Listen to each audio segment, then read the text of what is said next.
மின்சாரம் தேவைப்பட்டது. இன்னைக்கு பீக் சம்மரில் கூட தமிழ்நாட்டுடைய மின்சார தேவை 21,000 மெகாவாட் தான்.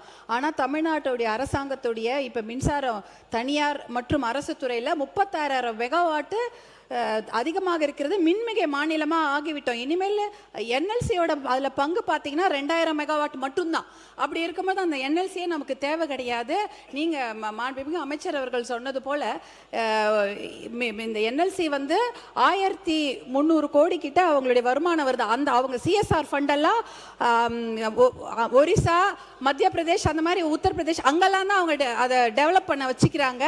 நம்ம தமிழ்நாட்டு கொடுக்கறது இல்லை. அவங்க சிஎஸ்ஆர் ஃபண்டு வச்சு நமக்கு தடுப்பணைகள் கட்டி கொடுக்க சொல்லுங்க, இல்ல நெல் அந்த கோடவுன் கட்டி கொடுக்க சொல்லுங்க. நம்ம கிட்ட காசு இல்ல, நிதி நிலைமை நெருக்கடின்னு சொல்ற அந்த சிஎஸ்ஆர் ஃபண்ட்ல எல்லா மாவட்டத்துக்கும் அவங்க கட்டி கொடுக்கணும் தடுப்பணைகள். அதை அவர்களிடம் நீங்கள் கண்டிப்பா கேட்க வேண்டும். அதே போல 40,000 ஏக்கரை அவங்க அழிச்சிட்டு தான் ஒரு அப்படியே நைட்டோட நைட்டா மக்கள் எல்லாம் கொண்டு போய் விஜய மாநகரன்ற ஊர்ல கொண்டு போய் தங்கிட்டாங்க. மூட்டை முடிச்சோட ஒரு வெளியூர்ல அகதிகளா போய் சேர்ந்துட்டாங்க. அவங்களுக்கு எந்த ஒரு அவ்வளவு பெரிய பிரச்சனை. இன்னும் 60,000 ஏக்கர் எடுக்க தயாரா இருக்கிறாங்க. அதுக்கு பயங்கர முனைப்பா அவங்க செயல்பட்டாங்க. அது சமயம் பாட்டாளி மக்கள் கட்சி தலைவர் மருத்துவர் அன்புமணி அவர்கள் எத்தனையோ பேரோட போய் நெய்வேலி லிக்னைட் கார்பரேஷன் என்எல்சிக்கு போட்டு போடும் போராட்டத்தை செஞ்சாங்க.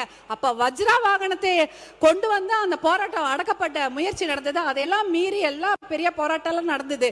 அதனால இன்னொரு 60,000 ஏக்கர் எடுப்பதற்கு கண்டிப்பாக அதை அனுமதிக்க கூடாது. அதை தமிழக அரசாங்கம் வலியுறுத்த வேண்டும். அதே போல பாத்தீங்கன்னா அந்த தண்ணீர் இளநீர்ல டயாக்சின் இருக்கு.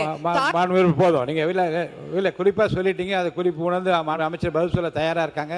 மாண்புமிகு தொழில்துறை அமைச்சர் அவர்கள் பேசுகிறோம். என்எல்சி நிறுவனத்தை பற்றி நிறைய கருத்தெல்லாம் சொல்லியிருக்கின்றார்கள். அவசர மொழி தெரியாதவர்கள் அங்கே இருக்கிறான்னு சொன்னார்கள். புரிய வேண்டிய மொழியிலே நீங்கள் புரிய வைக்க வேண்டியது உங்களுடைய கடமை. மாண்புமிகு தொழில்துறை அமைச்சர் அவர்கள். மாண்புமிகு பேரவைத் தலைவர் அவர்களே, உட்காருங்க, அவங்க பேசட்டும். பரந்தூர் மக்கள் எப்படி பாதிக்கப்பட்டு நம்ம இன்னைக்கு அவங்கள காப்பாற்றினோமோ அதே மாதிரி என்எல்சி நிறுவனத்தினால பாதிக்கப்பட்டவங்களை கண்டிப்பாக நம்முடைய அரசாங்கம் கைவிடாது. ஆனால் நான் ஒன்று மட்டும் கேட்டுக்கிறேன்.